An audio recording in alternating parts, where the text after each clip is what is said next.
بچے کے جو پیدائشی بال ہوتے ہیں، کیا ان کو پھینکنا چاہیے یا نہیں پھینکنا چاہیے؟ کیا آپ بھی بچے کے پیدائشی بال جسے اپنی زبان میں جھنڈ کہتے ہیں اس کے بعد پھینک دیتے ہیں؟ اگر ہاں تو یہ ویڈیو آپ کے لیے۔ جب بچہ پیدا ہوتا ہے تو اس کے سر پر جو پیدائشی بال ہوتے ہیں ان کے بارے میں ایک نہایت اہم بات یاد رکھنی چاہیے۔ در منصور کے حوالے سے ایک خاص ذکر ملتا ہے جس میں کہا گیا کہ ان بالوں پر سورہ تغابن کی پہلی 5 آیات خود لکھی ہوتی ہیں۔ اگر آپ غور کریں اور دیکھیں گے کہ اکثر بچوں کے یہ پیدائشی بال گنگریالے ہوتے ہیں، اور یہ محض اتفاق نہیں بلکہ اس میں ایک بہت بڑی حکمت اور راز پوشیدہ ہے۔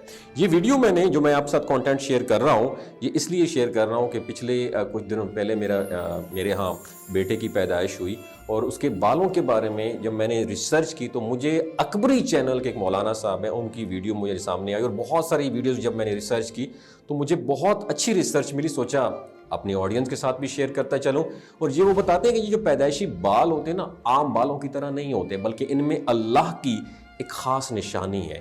اس پر سورۃ تغابن کی ابتدائی آیات درج ہوتی ہیں جو اس بات کا ثبوت ہے کہ انسان کی قسمت اور نصیب اللہ کے فیصلوں کے تابع ہوتے ہیں۔ اس لیے جب بھی بچے کے یہ بال آپ منڈوائیں تو اس ایک عمل کو ایک عام رسم اور رواج نہ سمجھیں، بلکہ اس میں ایک بہت بڑی برکت اور روحانی فائدے پوشیدہ ہیں۔ جب بچے کے بال منڈوائیں تو ان پر سورۃ تغابن کی پہلی 5 آیات آپ نے پڑھ کر دم کرنی۔ کتنی مرتبہ؟ 40 مرتبہ۔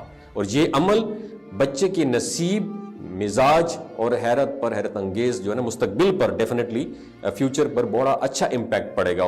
اس کے بعد ان بالوں کو کسی پاک جگہ زمین میں اپنے دفن کر دینا ہے، نہ کہ انہیں کوڑے میں پھینک۔ اس عمل کے حیرت انگیز آپ کو ریزلٹس ملیں گے۔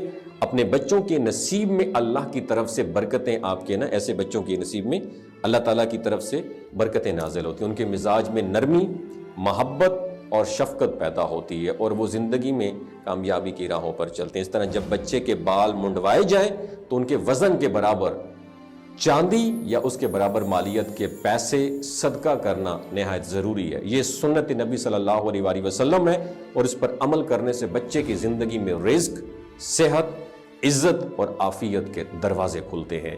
والدین اکثر اپنی اولاد کے لیے مال و دولت، بنگلے، گاڑیاں، ہیرے جواہرات اور دیگر دنیاوی چیزیں جمع کرنے میں مصروف رہتے ہیں، مگر وہ یہ بھول جاتے ہیں کہ بخت، نصیب اور مقدر انسان کے اختیار میں نہیں ہوتے، اور یہ سب کچھ اللہ کے فیصلے کے تحت ہوتے ہیں۔